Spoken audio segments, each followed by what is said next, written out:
right, there we go. Hello, welcome. It is Sunday, and you know what that means. We're talking about old people, okay? We're talking about doing in home elderly care. That's what we do here on this channel. And as I say, it's the information here is useful for anybody in any kind of situation that you might find yourself needing to do elderly care, but it is specifically useful if you are the person that is going to be doing elderly care, or it could be any kind of person that needs that you find yourself in a situation where you need to know this type of information. And like always, I use my grandmother, Ruth Callis Kenton, as the case study example for my slides, as I spent several years caring for her in the last seasons of her life.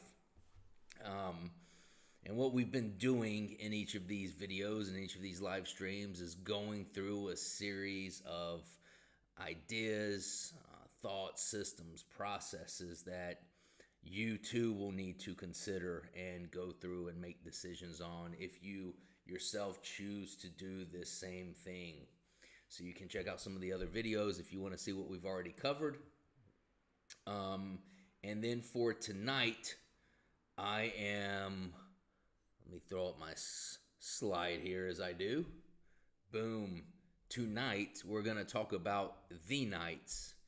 Okay, so what I am going to speak on this evening is what it is like for the caretaker and some of the experiences, but what it's like for the caretaker at night, either with the customer or even after the customer has gone to bed. Again, the customer that you're most likely going to be dealing with is someone that is older in age, somebody that probably will have an earlier bedtime than you. Now, I know that there are elderly people out there that still retain being night owls. That was not the case for Ruth, and I don't think that that's the common case in general. Heck, I'm about a third of Ruth's age, a little more than a third of Ruth's age, and I can tell you now that I've seen a dramatic change in my life over the last 10 years on what time I like to go to bed. It is not the nights of 2 a.m. anymore, okay? Far from it, in fact. So I can only imagine what it's going to be like for me when I get to her age, assuming I get to her age. She was 95 when she died, died on her 95th birthday.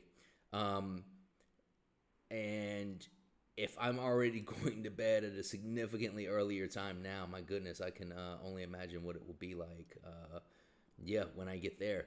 And so, and with Ruth and the nights, we did have a routine. I've spoken about it before, but I'll give you a brief recap here and talk to you about kind of the first part of, let me just go back to this shot. The first part of the night where the customer is there, and then what happens or what I experienced after the customer went to bed and I had kind of some time to myself. So the routine would be dinner, which was around 6, and then at 7, this is going to sound so old folksy, but at 7 o'clock, Jeopardy came on, okay? And we would watch Jeopardy together, like the number one show for old people, right? Followed by Wheel of Fortune, which I'm sure I don't have the numbers in front of me. It's just the second most watched show by old people. And then after that would be the news. We liked watching the news. We'd actually watch the news before Jeopardy and Wheel of Fortune, but we would also watch it after that. When you've heard me talk about how she had lost her ability to see. It had gone over several years, but especially at the end, the last year or so, she had really lost her ability to see. But before that, before she was in that era of her life, we would stay and watch a little bit of the news and that kind of thing. And she liked to keep up with what was going on in the world, as do I. And we would watch a little bit more TV. But over the last year when her condition got to be the worst, we would specifically only watch Jeopardy. She also lost her hearing. She had a set of headphones that we had connected to the TV, and she would listen to the news in that last year. But that was the earlier news, the 5 o'clock news, the 5:30, the 6 o'clock news, local news. Sometimes she would listen to national news. She'd switch over to the big players, Fox or CNN or whoever. But for the most part, she was listening to the local news channels. So the ones out of Raleigh, we're out of North Carolina. So WRAL was her favorite, always has been. For years and years, WRAL she loved. So she would listen to that, but we would have the TV, the actual screen, we would have it turned off because the lights from the TV bothered her vision.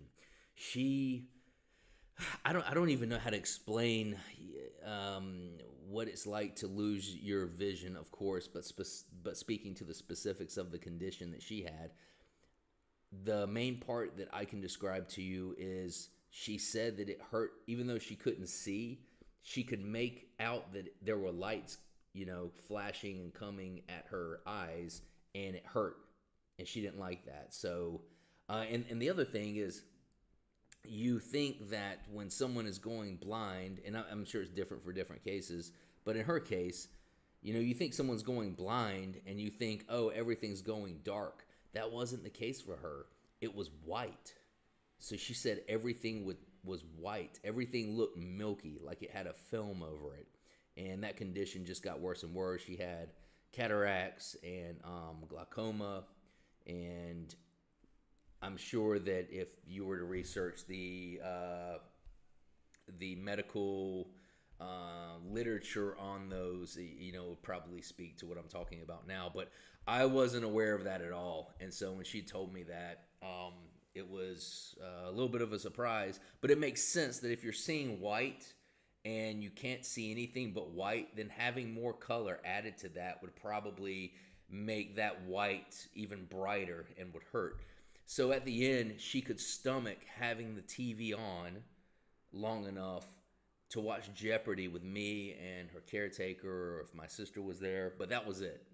And then after 7:30, she wanted to turn the TV off. As a matter of fact, I would try to watch other stuff after Jeopardy went off, and she couldn't take it.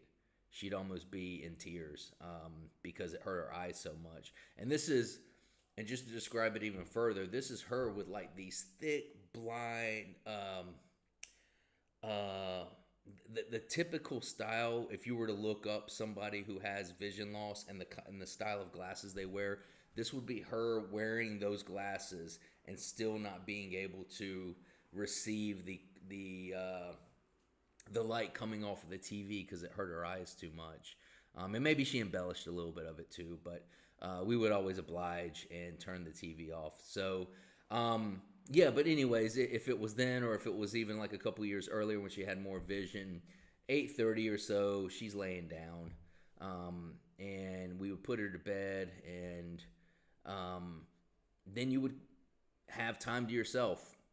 I've talked about the importance of having a life, maintaining your life, even though you're doing this thing that is taking up so much of your life. But you can't be married to that situation all the time. The lift is too heavy. You'll burn out. You'll go crazy. I mean, there's just a whole bunch of mental and emotional issues that you'll run into, especially if you're doing it over a long period of time. For my slides here, the first note that I've got is being on call. So that's kind of what's always laying in the background, is that you're on call at any point, especially, again, when she got to the point where she could not see. She needed assistance going to the bathroom. She literally was not able to get up out of bed and make her way to the bathroom. It wasn't always that way. She never had an issue with it until the last year or so. And even the last year, even when her vision got really bad, she lived in that house 70 plus years. I mean, she just knew it step by step. She knew exactly where to go, and she would still get up and make her way to the bathroom, but not always. And that's just if it was the bathroom. It might be something else that she needed, or um, something, she put something on the counter that she wasn't able to find, or she wanted to get up and go sit on the couch, or it could have just been anything that she needed assistance with. So um, you're always on call, roughly. And most nights were quiet, but every once in a while she would call to us.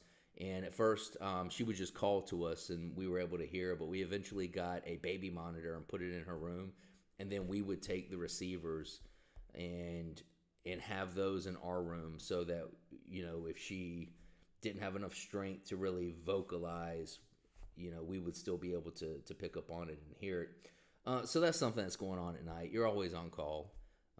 The situation is fluid in that regard.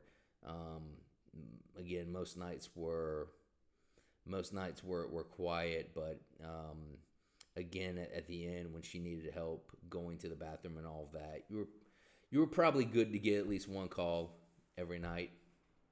The second note I've got here is loneliness. Okay, if you're caring for this individual and it's so much of the focus of your life, and you don't have a personal family of your own, meaning that you're not married or you don't have children or have those type of significant relationships, especially as you get older and your friends do have families, you can struggle with loneliness. I mean, I know that there would be nights that I would be there, and I'd just be frustrated, and I'd just be like, oh gosh, what am I even doing right now? Like, I've got to look after me, which is, and that's, which is true, right? But also trying to keep in mind of the work that I'm trying to do and what's best for the customer, and riding the line. Here's what I'm trying to say: riding the line of balancing what's best for you and then not being selfish, because you don't want to go too far down the hole of this. My life is all about me, and I need to do what I need to do, and etc. Hey, and there possibly will be some moments where you do need to decide and act on what is best for you. I've certainly talked about that in other episodes, and we'll continue to talk about that. But that's not the case all the time. Those are very specific moments that you'll find yourself in where someone's pushed a boundary or something like that, and yes, you do need to do what's best for you. So, just be aware of that. Loneliness is something that you can definitely find yourself in the midst of, or wrestling with, okay? And having an idea or a plan or something, so that when you're struggling, you do have some way out. Entertainment. Put entertainment in, because I would watch a lot of YouTube and movies, so you're going to want to have a device. I've spoken in an earlier video about one of the first things I did when I moved in with Ruth was, we got to get internet in here, okay? This thing is not going to work if we do not have internet, because my grandparents, they're the tech revolution of the last couple of decades totally passed them by, okay? That not only did not have a computer, they didn't really understand it or anything like that. You're probably going to find yourself in a similar situation, at least for the next decade or so. I think the baby boomers are, they've been dealing with tech for a while now. That might not necessarily be a thing with them, but there still are some greatest generationers, or World War II generation around, and that's what I'm speaking to. So maybe you won't have to necessarily climb that hill, but just know that that's going to be a foundational requirement for the entertainment piece, because that's mostly what I'm talking about, is some way of unwinding and just getting out of your headspace, again, especially if you're dealing with loneliness, or you're just dealing with all this, and then you've got your career and you got all these things that you're trying to balance. Having some form of entertainment. So that's what I did a lot of the time with mine, was watch movies and stuff. I ended up getting some gym equipment and bringing it in, although I worked out in the mornings. But I'm saying you could do a similar thing, and put your time and efforts into that. Or maybe you're a gamer. I'm not a gamer. I don't heavily recommend gaming, because gaming, if you're watching a movie, it's going to have a definitive beginning and end, so you have an idea of how much time you're about to put into it right out the gate. Gaming doesn't necessarily work that way, and I'm just less of a fan of gaming, but I think it's fine if you want to do it. I have something in mind though for the entertainment piece, and then the last one I've got is keeping a healthy lifestyle. I mentioned that earlier about the weights. I'll also mention, make sure that you're keeping like decent sleep hours and that kind of thing, especially if you're also working, which again you should be. You absolutely should be. So you don't want your sleep cycle to get totally out of control or anything like that. You don't want to watch what you're putting in your body, right? You don't want to be drinking too much or having, just having things that are going to throw your lifestyle off. And then, looking at the other items there, you know, something that throws your lifestyle off and you're dealing with loneliness, well, that's just going to get worse. Or something you're partaking in something that's going to throw your lifestyle off, and then the customer calls you and you're just not able to give them the right level of support because your lifestyle is off. So be mindful of that. And again, like I always say, this is one or like a handful of many, many, many, many different items that we could talk about on this topic, but just taking a couple off the top, put them out here for the video and for the discussion. If you are a caretaker and you're, doing this in-home elderly care thing, I'm thinking about, actually, you know what did I call it? INEC. No, I had an acronym I was going to bring to this and start calling it by the acronym instead of in-home elderly care. That sounds like such a mouthful, right? You hear the ambulance going by.